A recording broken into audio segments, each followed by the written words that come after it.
Hello, everyone. Welcome back to our English podcast. Today is episode 4, and we're going to talk about real life English stories. All of these stories are situations you may experience in your life. This is not a short practice. Each topic is detailed so you can understand English naturally. Improve your listening and imagine yourself in real situations. We will cover 10 topics today: airport, experience, job interview, restaurant, directions, hotel check-in, meeting, colleagues, phone calls, returning a product, making appointments, and meeting a foreign friend. Sit back, relax, and let's start. Topic 1: My airport experience. I remember the first time I traveled alone by plane. I arrived at the airport early in the morning. The sun was shining and the air was fresh. The airport was very busy. There were families with children, tourists, and business travelers. I felt a little nervous, but I reminded myself to stay calm. First, I looked at the screen to find my flight number and check-in counter. Then I waited in line patiently.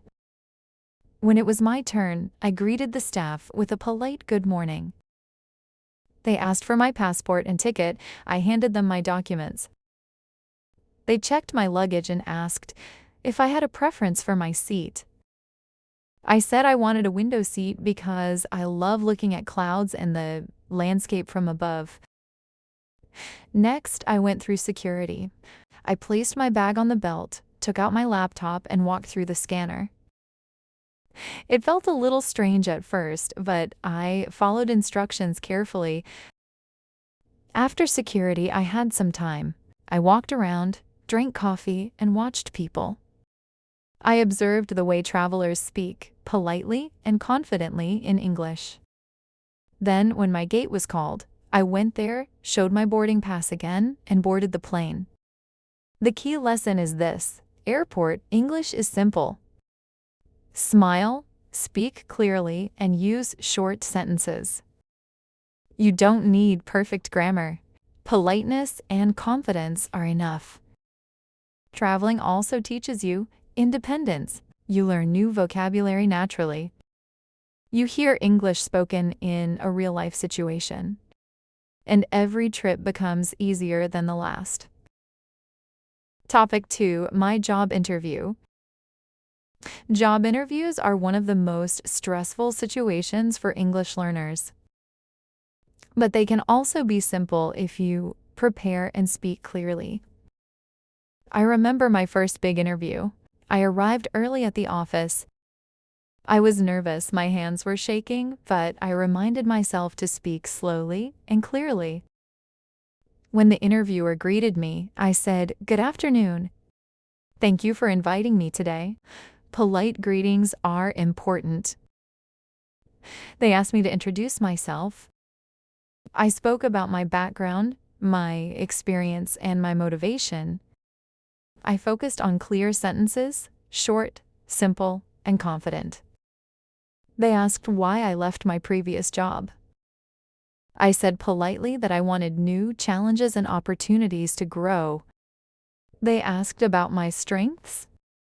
I explained I am patient, hardworking, and a good listener. They also asked about weaknesses. I said I sometimes focus too much on details, but I'm learning to manage my time better. Finally, they asked if I had questions.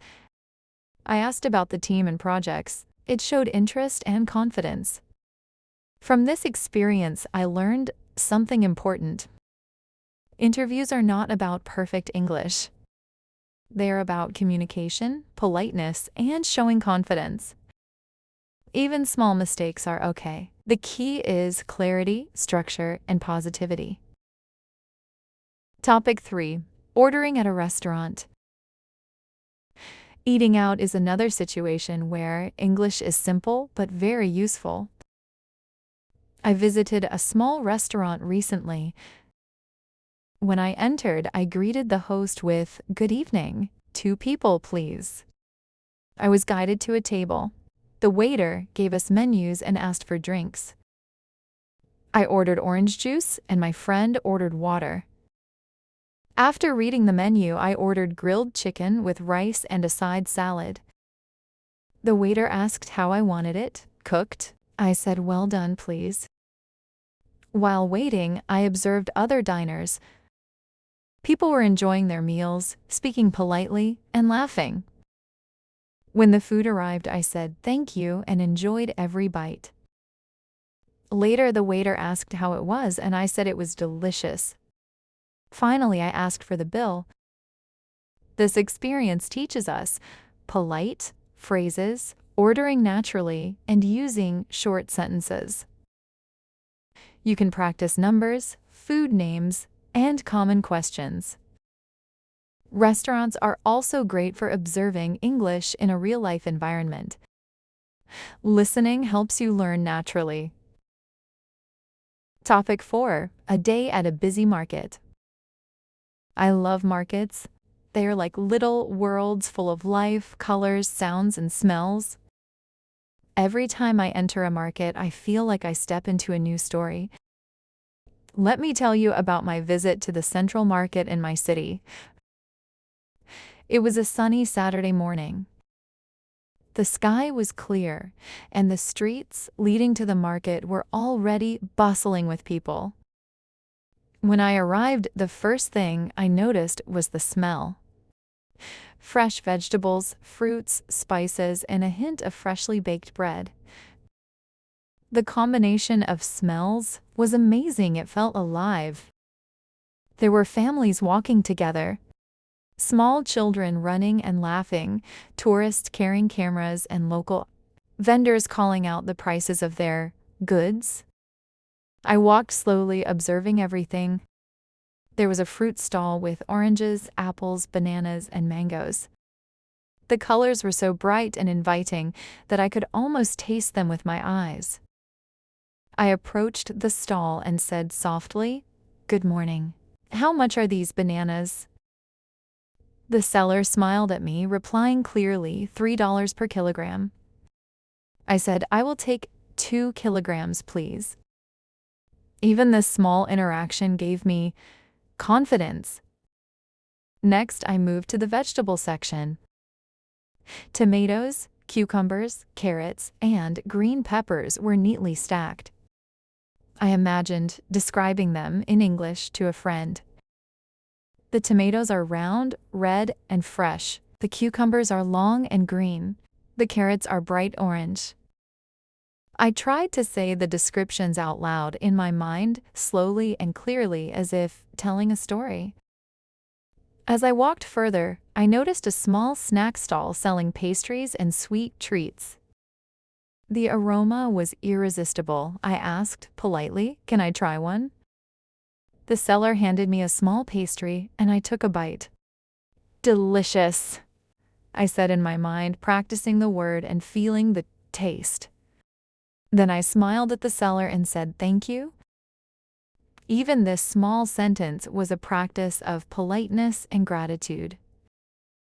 What makes markets perfect for learning English is the variety of situations. You can ask for prices, describe items, talk to sellers, and even interact with other shoppers. You can silently narrate what you see. The fish are shiny and wet. The bread is soft and warm.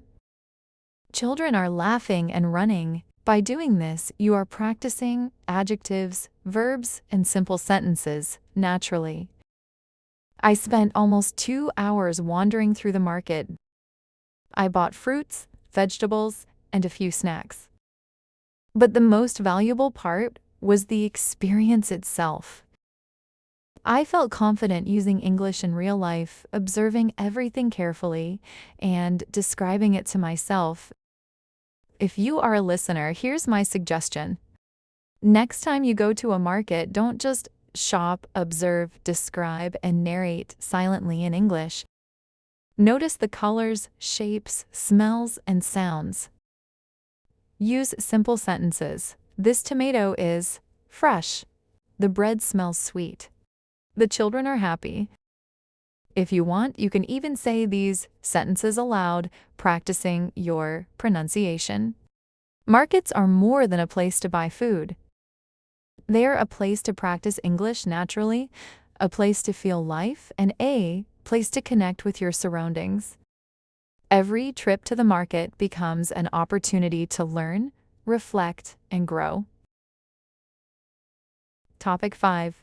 Shopping for clothes. Shopping for clothes is an everyday activity, but it can also be a wonderful opportunity to practice English and observe people, colors, and styles in detail. I remember a day last month when I went to a small clothing store downtown. The sun was shining and I felt excited because I had some free time and wanted to buy a casual shirt for an upcoming meeting. As I entered the store, the first thing I noticed was the layout. Shelves were stacked with shirts, jackets, trousers, and shoes. There were racks in the middle, colorful fabrics hanging neatly. Some shirts were bright and bold, while others were soft pastel colors. I could feel the different textures just by touching them: cotton, linen, and soft blends. A shop assistant approached with a friendly smile and said, "Hello, can I help you?" I replied, "Yes, I'm looking for a casual shirt, medium size, please." Even in this small exchange, I practiced polite English and it felt natural. I started looking at the shirts. There were so many colors: deep blues, bright reds, greens, and yellows. I held one shirt in my hands and felt the fabric. I thought about describing it in English. The shirt is soft. It has small white buttons. The color is bright but calm. It might look good for work or casual meetings. Then I tried the shirt on in the changing room. I looked in the mirror and silently practiced English sentences. The shirt fits well. The sleeves are long enough. The color matches my trousers. I feel confident wearing this. I repeated these sentences slowly in my mind to train pronunciation and fluency. Next, I asked the shop assistant, "Do you have this shirt in a lighter blue?" She smiled and brought 3 other shirts. I looked carefully, comparing colors and fabrics. I thought about the phrases I could use. "I like this one, but I prefer a softer color. How much is it?" Finally, after much consideration, I chose a blue shirt with a subtle pattern. At the counter, I handed it to the cashier and said, "Thank you very much. Have a nice day." Simple sentences, polite tone, but effective communication. While shopping, I realized that every detail in the environment can become English practice. You can describe colors, textures, sizes, and even your feelings. For example, the jacket feels warm, the shoes are too heavy, the belt is soft and flexible. You can imagine explaining your choices to a friend in English. Another interesting part is observing other shoppers. Some were discussing prices with assistants. Others were examining fabrics carefully. I listened quietly and tried to understand their words and tone. Even without speaking, I was learning vocabulary naturally. Words like pattern, fit, size, fabric, and style. I spent almost an hour in that small store. I bought my shirt, but I gained much more than just clothing. I practiced asking questions, giving polite responses, comparing items, and describing things in English. For listeners, here's a tip. When you go shopping, don't just focus on buying. Observe, describe, and narrate silently or aloud. Use full sentences like, "This shirt is too big. That color is too dark. I like the soft fabric of this one." Speak slowly and clearly. You'll be surprised how much natural English you can practice in just one shopping trip. Shopping for clothes may seem ordinary, but it's full of opportunities for learning. You can practice descriptive English, polite conversation, and even self-expression. Over time, this simple activity will improve your vocabulary, confidence, and ability to speak naturally in English. Topic 6. My morning walk in the park. Morning walks have always been one of my favorite daily routines. There's something magical about waking up early, feeling the cool air on your skin, and watching the world slowly come alive. Let me take you on a morning walk I had recently. It was one of those mornings where everything feels fresh, peaceful, and alive. I woke up around 6 o'clock just as the first rays of the sun were peeking through my window. The sky had soft shades of pink and orange, and I could hear birds singing outside. I put on my sneakers, grabbed a light jacket, and stepped outside. The air was cool, crisp, and smelled faintly of grass and morning dew. Even as I took my first few steps, I felt my body wake up with each breath. Walking to the park, I noticed the streets slowly filling with people. Some joggers were running briskly, focused on their pace. Others were walking dogs, chatting with friends. The sound of distant traffic mixed with the chirping of birds and the occasional laughter of children playing. I took a deep breath and started observing everything carefully. As I entered the park, I saw a row of tall trees lining the path. The leaves swayed gently in the morning breeze. Sunlight filtered through the branches, creating patterns on the ground. I practiced describing the scene in English in my mind. The trees are tall and green. The leaves move slowly with the wind. Sunlight shines through the branches, making shadows on the path. Even silently narrating the scene felt like a gentle English lesson. Children were playing near the fountain. Their laughter echoed across the park. Some were chasing each other while others were feeding ducks by the pond. I imagined talking about the scene to a friend in English. The children are running happily. Ducks are swimming in the pond. The water sparkles under the sun. I practiced the sentences slowly, focusing on pronunciation and rhythm. Joggers passed by and greeted each other with good morning. I smiled and said the same to those who passed near me. Greeting people even briefly is such an easy and natural way to practice English. You don't need long sentences, just polite, clear expressions like good morning or how are you? I sat on a bench for a few minutes to rest and reflect. Around me, I noticed a couple reading newspapers, a man doing stretching exercises, and a woman meditating quietly. I narrated silently. The man stretches slowly. The woman breathes deeply. The newspaper looks interesting. Each small observation became a mini English exercise in describing what I saw and felt. Walking further, I saw flowers blooming near a small garden area. Tulips, daisies, and marigolds painted the space with vibrant colors. I thought about how to describe them in English. The tulips are red and tall. The daisies are small and white. The marigolds are bright yellow and orange. They smell sweet. Describing colors, sizes, shapes, and even smells helps build vocabulary naturally. As I completed my loop around the park, I realized that a simple morning walk could be a complete English lesson. You can describe the environment, your feelings, and your observations. You can even create little stories about the people around you. The boy is playing with his dog. The old man is feeding the birds. A young couple is walking slowly and talking quietly. Morning walks are not just for exercise, are for learning, observing, and reflecting. Each step gives you a chance to practice English naturally.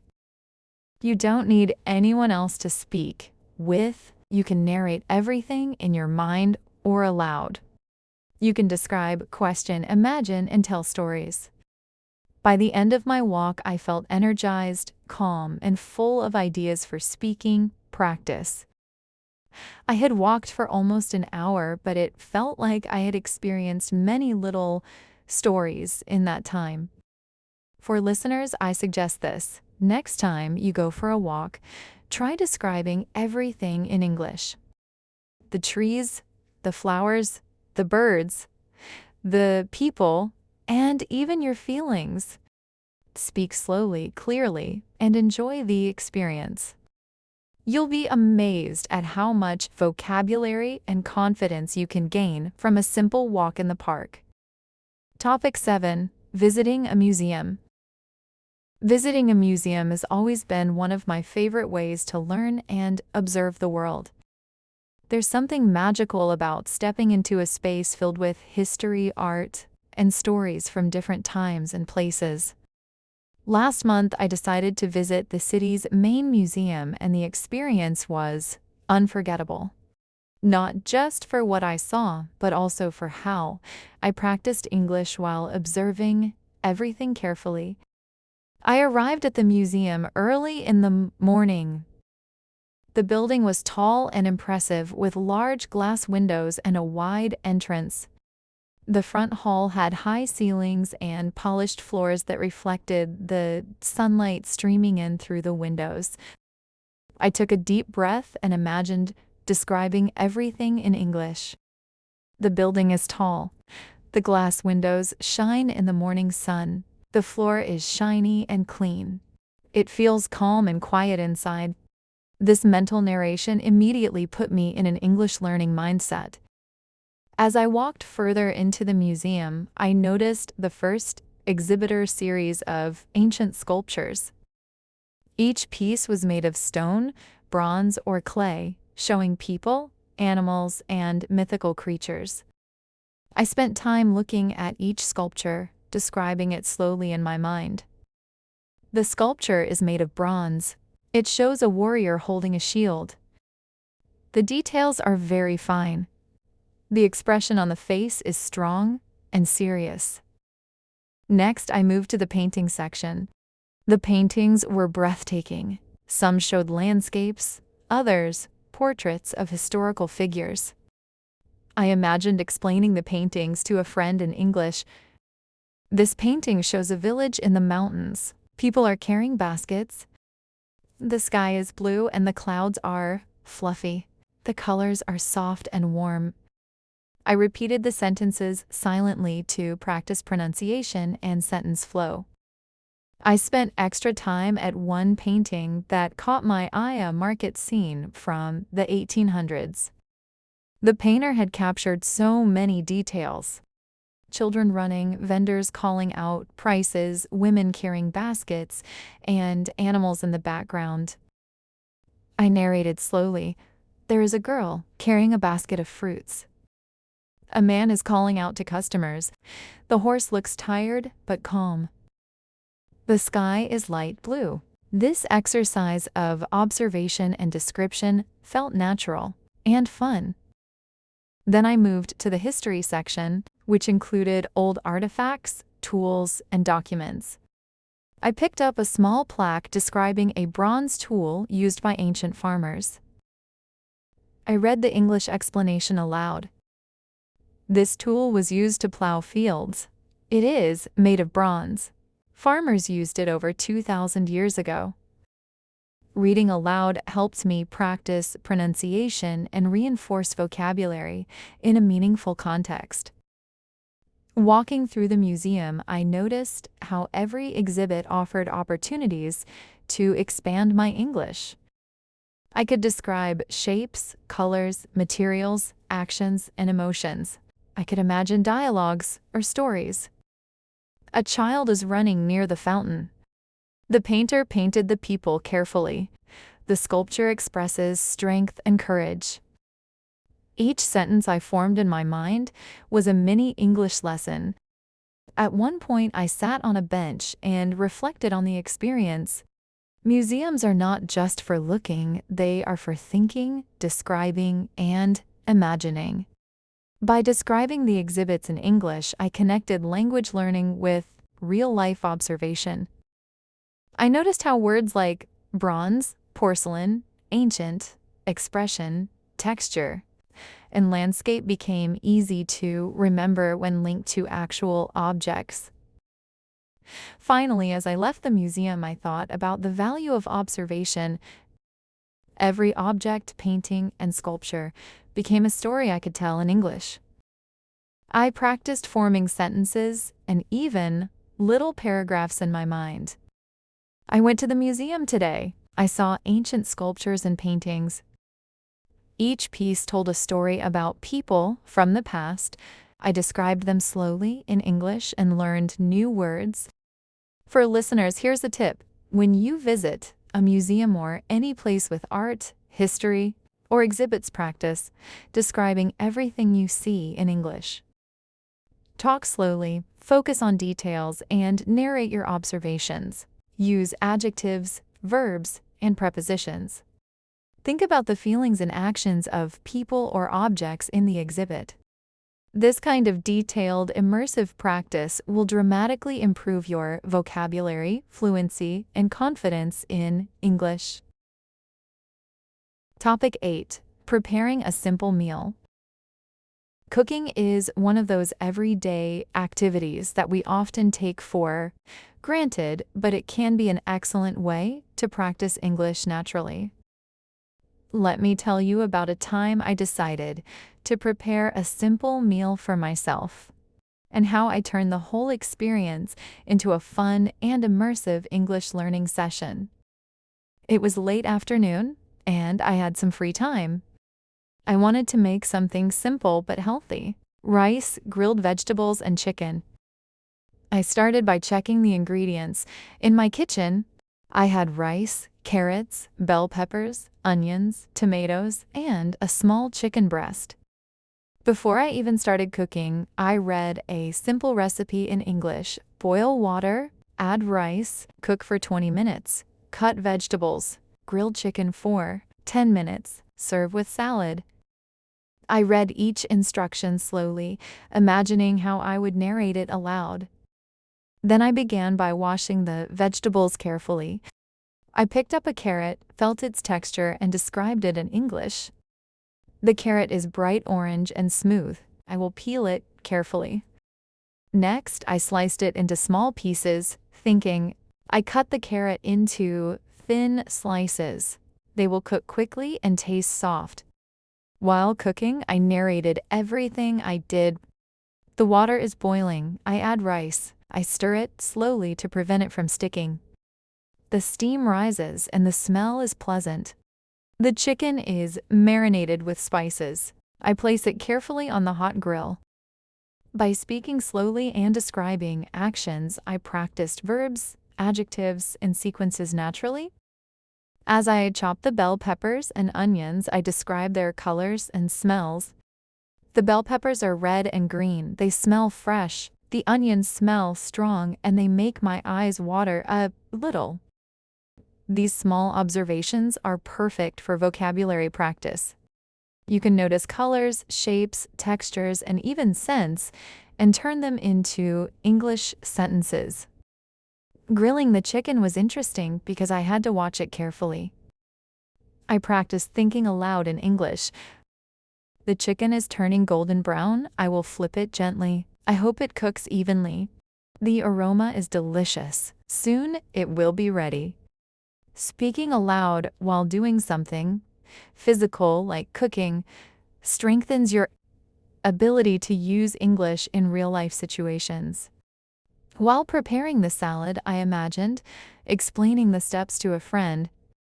First, I wash the vegetables. Then I cut them into small pieces. I mix them in a bowl. Finally, I add a little salt and olive oil. Practicing in this way makes your English descriptive, detailed, and natural. After everything was ready, I plated the food carefully. I looked at it and narrated. The rice is white and fluffy. The chicken is golden brown. Beef gettables are colorful. The meal looks healthy and delicious. Then I sat down to eat, continuing the narration. I take a bite of chicken. It tastes tender. The rice is soft and warm. The vegetables are fresh and crunchy. Cooking in English also allows you to practice sequencing words like first, next, then finally. You can use verbs like cut, boil, stir, mix, grill, serve. You can describe shapes, colors, smells, tastes, and textures. You can even imagine conversations with someone helping you or giving advice. By the end of the meal, I realized I had spent almost an hour cooking and practicing English at the same time. It was fun, practical, and educational. Cooking doesn't have to be rushed.